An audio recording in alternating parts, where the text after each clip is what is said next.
Hi, welcome back to the studio. Today we're going to finish the Thunderbird earrings that we started in the last video, and I'm sure we'll have some fun along the way. Let's get going.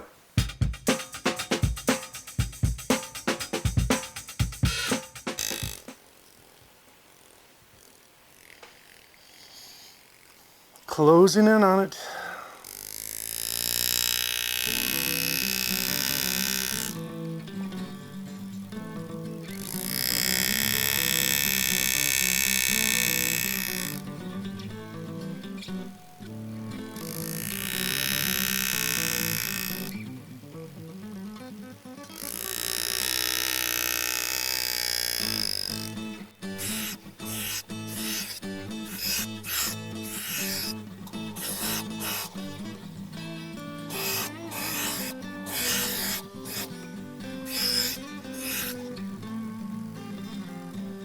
Okay, I'll switch over to the liner now,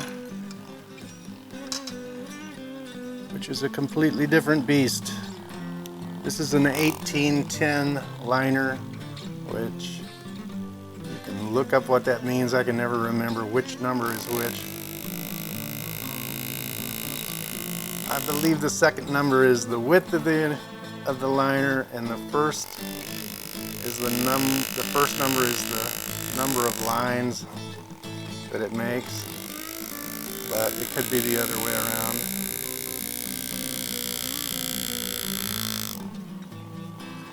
And you engage the liner on one side. I generally engage the outside, the side that's away from me, and then roll the liner, in my case towards me, to engage more of the tool in the metal. And I see a spot that I missed, so I'm going to switch back to the universal and pick up this end cut before I forget it.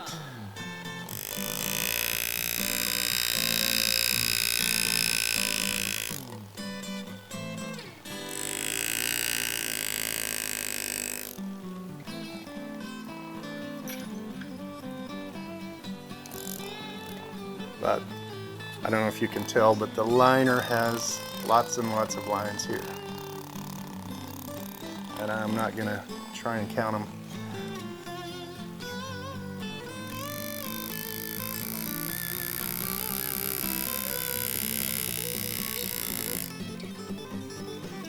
I usually do the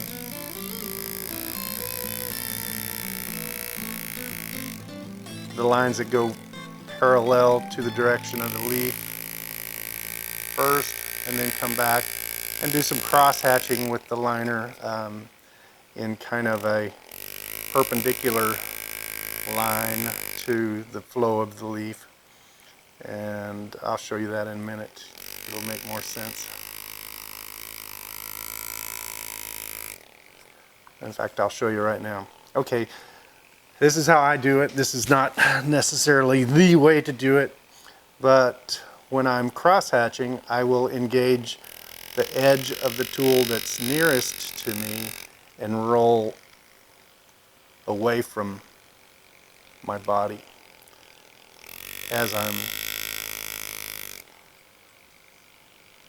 turning the work piece. That's really the only way to get a liner to go in a curve. A liner wants to go straight, and you really have to coerce it by twisting it to go in any direction other than straight.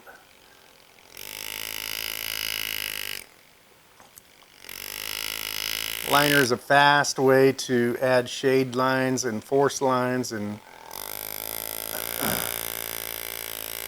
lines of emphasis.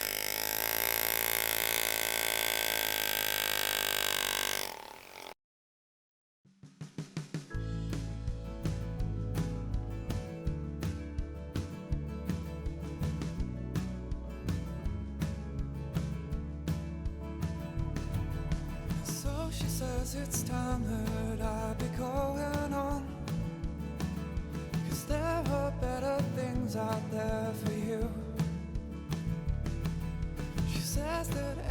time I see you, I know you'd wish for more. And don't you waste your life away in this one-horse town. And keep in mind, this is just the back of these earrings.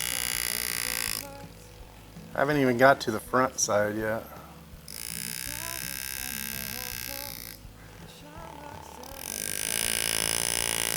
So if you're looking at a case of earrings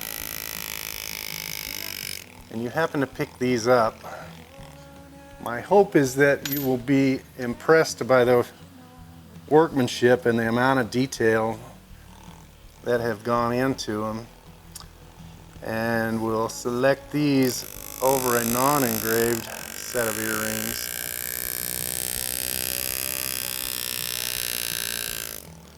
I think engraving adds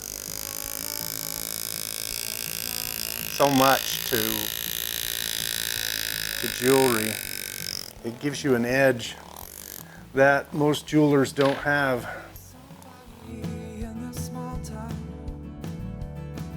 let me just another face amongst the crowd.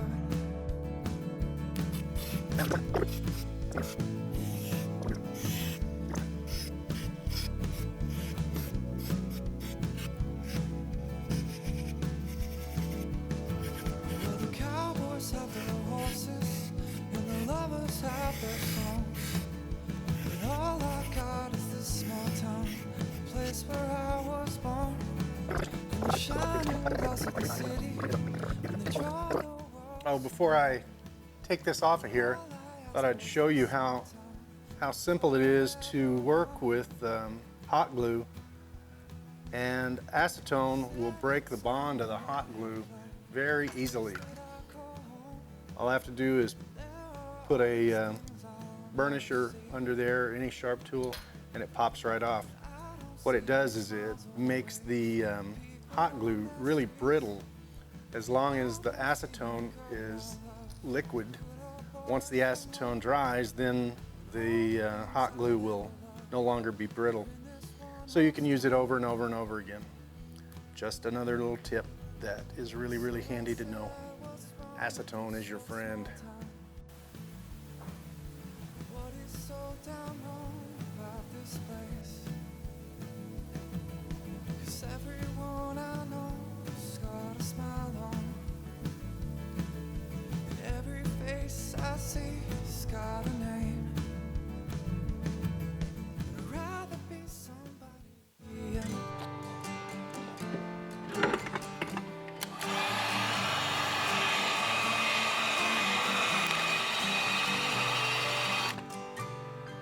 I know you live every day like it's your last. Please slow down, 'cause life can move faster than your wild heart can catch. When you can't see the truth you surround, follow the light that speaks through your soul.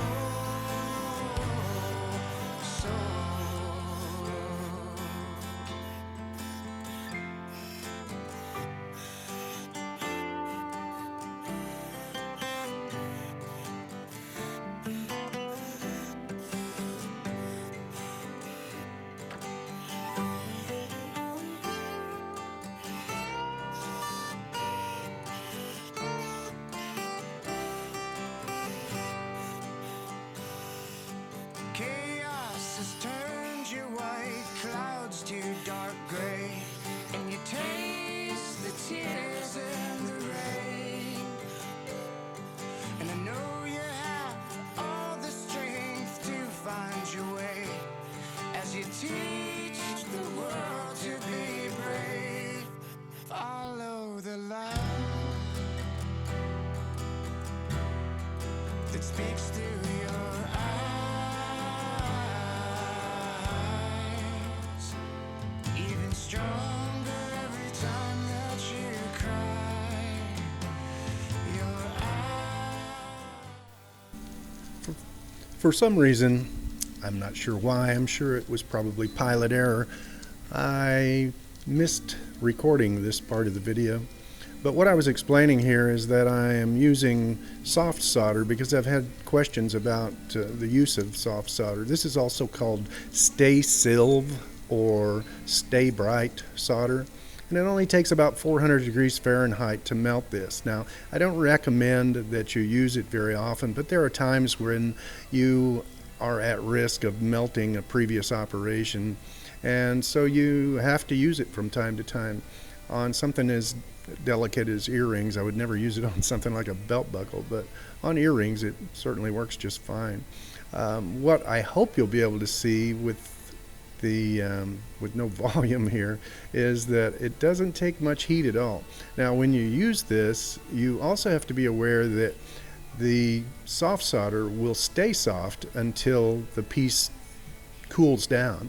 I'd say cools down by a couple hundred degrees. So I try not to move the piece at all until it's almost cool enough to touch. So just be aware that it's a totally different animal. It takes a special type of flux, and I'll put links in the description below on how to use soft solder. It certainly has its place, no question.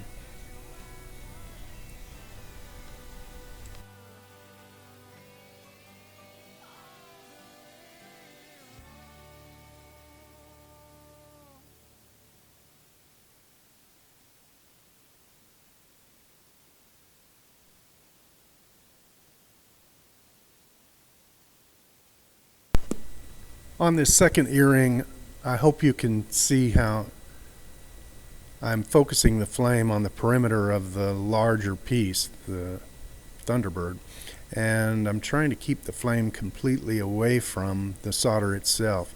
I want it to flow to the outer perimeter of the bezel, and that's what happens here.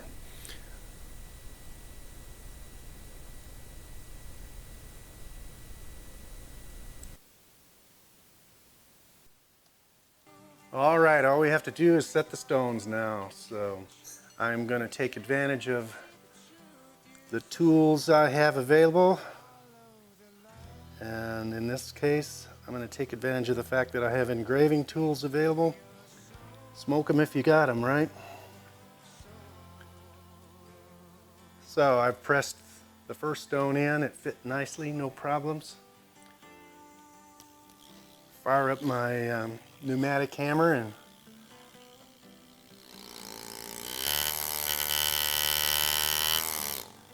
and of course you want to work from opposite ends.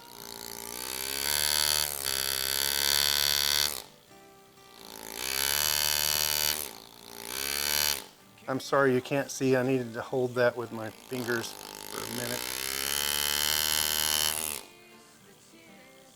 Now work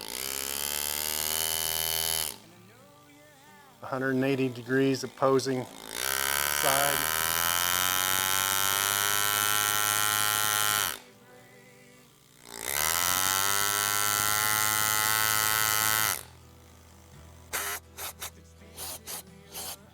And if you didn't have this type of a tool to use to set the stone, then you could use a chasing hammer and a small punch. Or you could use a burnisher. It's fairly easy to move these individual serrations, castellations. And that stone is set. Looks nice. Drop the other one in. It's a little snug, so I'm going to open up the bezel just a bit on the top and bottom.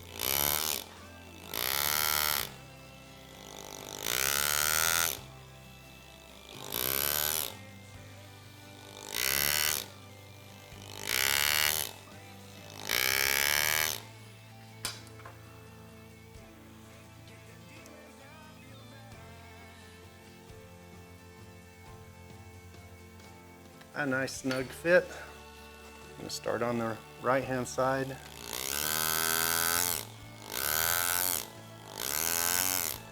Then move over to the left hand side.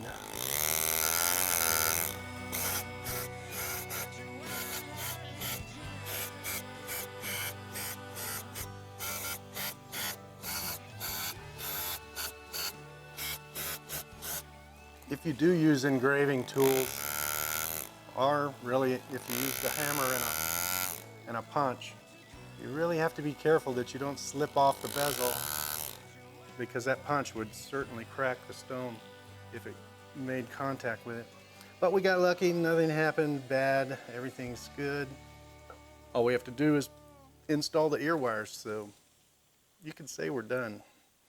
Hey, thanks once again for watching. I really appreciate you staying to the end of the video. You are awesome. If you will, please leave me a like or leave me a comment. And if you haven't subscribed, then take a moment to click that subscribe button. And I will see your bright and shiny face in the next video.